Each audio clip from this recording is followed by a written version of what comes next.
नमस्कार दोस्तों, नमः शिवाय। जीवन ज्योति चैनल में आप सभी का हार्दिक स्वागत करती हूँ। दोस्तों, आज की वीडियो में आप सभी लोग श्रवण करेंगे संतान सप्तमी व्रत की पावन कथा। संतान सप्तमी का व्रत बहुत ही फलदायी माना जाता है। यह व्रत अपने संतान की भलाई और लंबी उम्र के लिए किया जाता है। इस दिन लोग माता पार्वती जी और भगवान भोलेनाथ जी की पूजा अर्चना करते हैं। यह व्रत विवाहित महिलाएं संतान प्राप्ति के लिए भी धारण करती हैं। आइए श्रवण करते हैं संतान सप्तमी की यह पावन कथा। एक समय की बात है, महाराज युधिष्ठिर ने भगवान श्री कृष्ण जी से कहा, हे प्रभु, ऐसा कोई व्रत बताइए जिसके प्रभाव से संतान से जुड़ी हुई सभी समस्याओं का निवारण हो जाए। यह सुनकर भगवान श्री कृष्ण जी ने कहा, मैं तुमको एक पौराणिक कथा सुनाता हूँ, तुम ध्यान पूर्वक सुनो। एक समय की बात है, लोमश ऋषि मथुरापुरी में वसुदेव देवकी के घर गए, जहां ऋषिराज का खूब सत्कार किया गया, जिससे वह प्रसन्न होकर उनको एक कथा सुनाने लगे। कथा कहने के बाद लोमश ऋषि ने कहा, हे देवकी, दुष्ट दुराचारी पापी कंस ने तुम्हारे कई पुत्र मार डाले हैं, जिसके कारण तुम्हारा मन अत्यंत ही दुखी है। इसी प्रकार राजा नहुष की पत्नी चंद्रमुखी भी दुखी रहा करती थी, किंतु उसने संतान सप्तमी का व्रत विधि पूर्वक धारण किया, जिसके प्रभाव से उन्हें संतान की प्राप्ति हुई।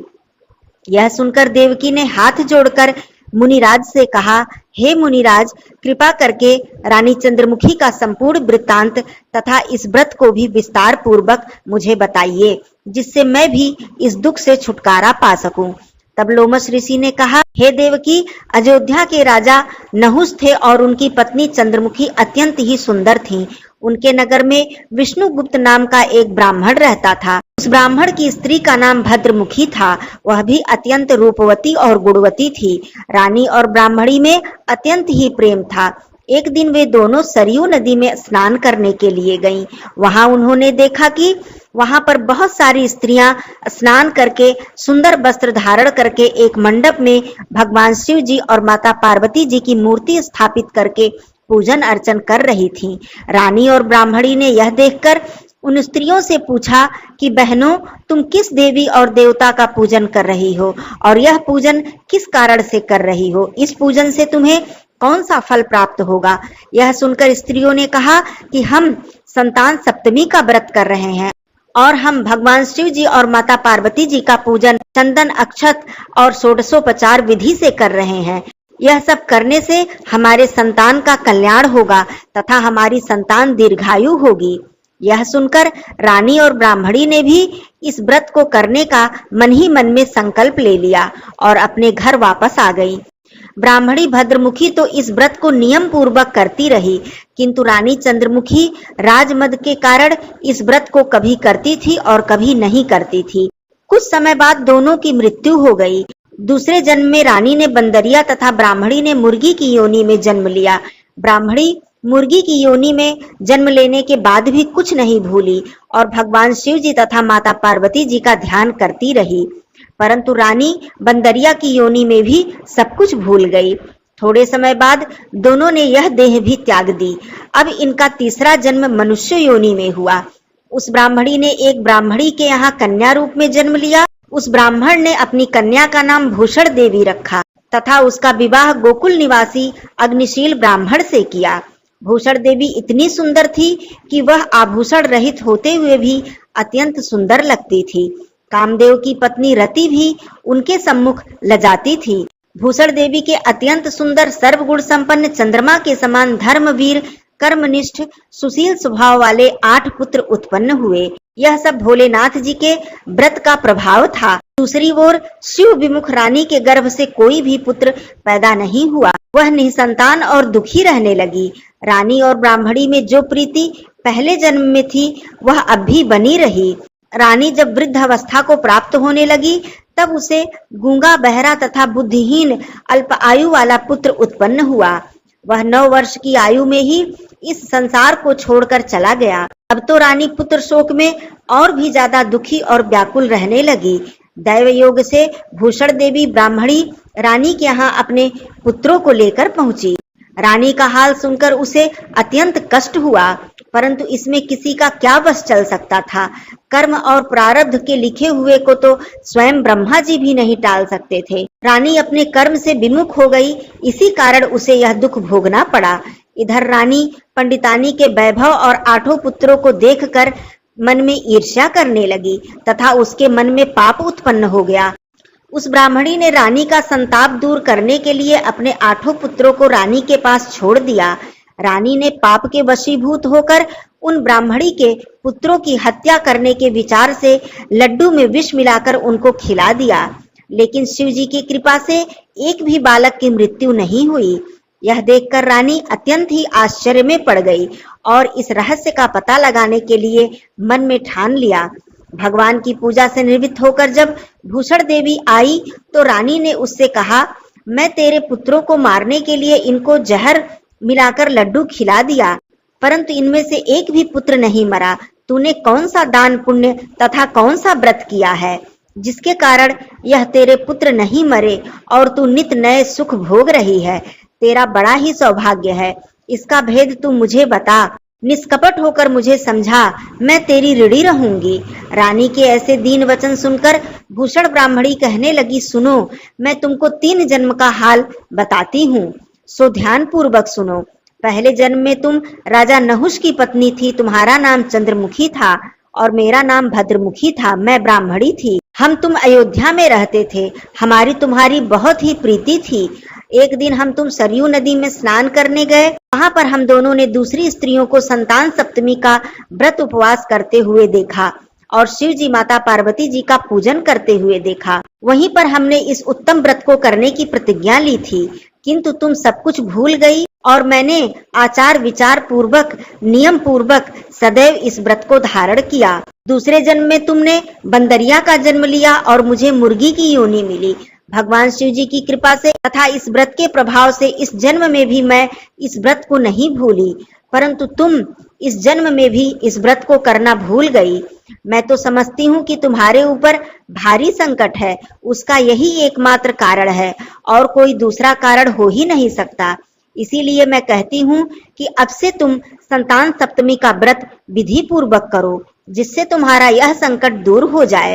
लोमस ऋषि ने कहा, देवकी, भूषण ब्राह्मणी के मुख से अपने पूर्व जन्म की कथा तथा संकल्प इत्यादि सुनकर रानी को सभी पुरानी बातें याद आ गईं और रानी पश्चाताप करने लगी तथा भूषण ब्राह्मणी के चरणों में पड़कर क्षमा याचना करने लगी तथा भगवान शिव जी और माता पार्वती जी की महिमा के गीत गाने लगी।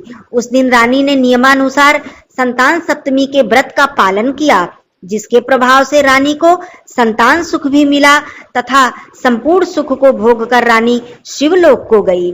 भगवान शिव जी के व्रत का ऐसा प्रभाव है कि पथभ्रष्ट मनुष्य भी अपने पथ पर अग्रसर हो जाता है और अंत में ऐश्वर्य भोग कर मोक्ष को प्राप्त होता है। लोमस ऋषि ने फिर कहा, देवकी, इसलिए मैं तुमसे कहता हूँ कि तुम भी इस व्रत को करने का संकल्प अपने मन में करो, तब तुम्हें संतान सुख प्राप्त होगा।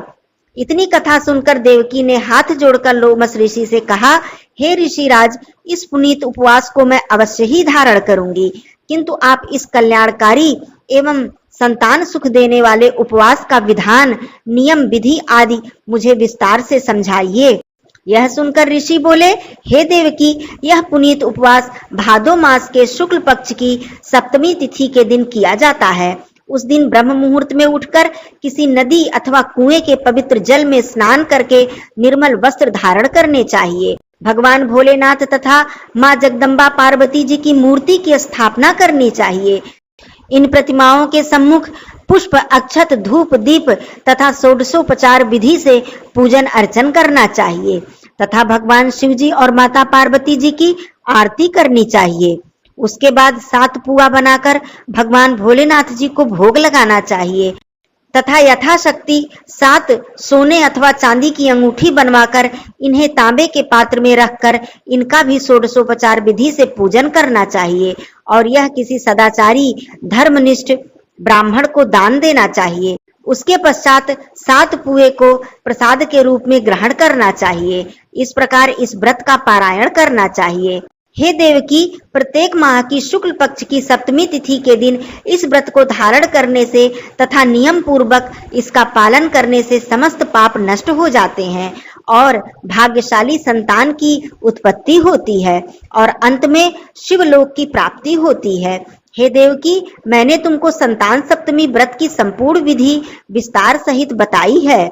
अब तुम इसको विधि पूर्वक करो, जिससे तुमको उत्तम संतान की प्राप्ति होगी। इतनी कथा कहकर भगवान आनंद कंद श्री कृष्ण ने धर्मावतार युधिष्ठिर से कहा कि लोमस ऋषि इस प्रकार हमारी माता को शिक्षा देकर चले गए। ऋषि की कथा के अनुसार हमारी माता देवकी ने इस व्रत को नियमानुसार धारण किया, जिसके प्रभाव से हम उत्पन्न हुए। यह व्रत विशेष रूप से स्त्रियों के लिए अत्यंत ही कल्याणकारी है, परंतु पुरुष भी इस व्रत को धारण कर सकते हैं। संतान सुख देने वाला तथा समस्त पापों का नाश करने वाला यह उत्तम व्रत है, जिसे स्वयं भी करें और दूसरों से भी कराना चाहिए। नियम पूर्वक जो भी व्यक्ति इस व्रत का पालन करता है और सच्चे मन से भगवान भोलेनाथ जी, माता पार्वती जी की पूजा अर्चना करता है, उसे संतान रत्न की प्राप्ति होती है। साथ ही संतान से जुड़ी हुई सभी समस्याएं भी दूर होती हैं। संतान दीर्घायु होती है तथा कर्तव्यनिष्ठ और सत्य धर्म का आचरण करने वाली होती है। इस प्रकार यह संतान सप्तमी व्रत की कथा समाप्त होती है। बोलिए भगवान भोलेनाथ की जय, बोलिए माता पार्वती जी की जय। आइए हम सब मिलकर भगवान भोलेनाथ जी की आरती कर लेते हैं। ओम जय शिव ओंकारा, प्रभु हर शिव ओंकारा, ब्रह्मा विष्णु सदा शिव अर्धांगी धारा। ओम हर हर हर महादेव, एकानन चतुरानन पंचानन राजे, हंसासन गरुड़ासन वृषवाहन साजे। ओम हर हर हर महादेव, दो भुज चार चतुर भुज, दस भुज अति सोहे, तीनों रूप निरखते त्रिभुवन जन मोहे। ओम हर हर हर महादेव, अक्षमाला वनमाला मुंडमाला धारी, चंदन मृग मद सोहे भोले शुभकारी। ओम हर हर हर महादेव, श्वेतांबर पीतांबर बाघंबर अंगे, सनकादिक गरुड़ादिक भूतादिक संगे। ओम हर हर हर महादेव, कर के माध्य कमंडल चक्र त्रिशूल धरता, सुख करता दुख हरता जग पालन करता। ओम हर हर हर महादेव, ब्रह्मा विष्णु सदा शिव जानत अविवेका, प्रणवाक्षर के मध्य ये तीनों एका। ओम हर हर हर महादेव, पर्वत सोहे पार्वती और शंकर कैलासा, भांग धतूर का भोजन भस्मी में वासा। ओम हर हर हर महादेव, जटा में गंग बहत है गल मुंडन माला, शेष नाग लिपटावत ओढ़त मृग छाला। ओम हर हर हर महादेव, काशी में विश्वनाथ विराजे नंदी ब्रह्मचारी, नित उठ भोग लगावत महिमा अति भारी। ओम हर हर हर महादेव, त्रिगुण स्वामी जी की आरती जो कोई जन गावे, कहत शिवानंद स्वामी सुख संपत्ति पावे। ओम हर हर हर महादेव, ओम जय शिव ओंकारा, कर्पूर गौरम करुणावतारम संसार सारम भुजगेंद्रहारम सदा वसन्तं हृदयारविन्दे भमं भवानी सहितं नमामि। बोलिए बाबा भोलेनाथ की जय, बोलिए माँ गौरा मैया की जय। धन्यवाद दोस्तों। नमः शिवाय। हर हर महादेव।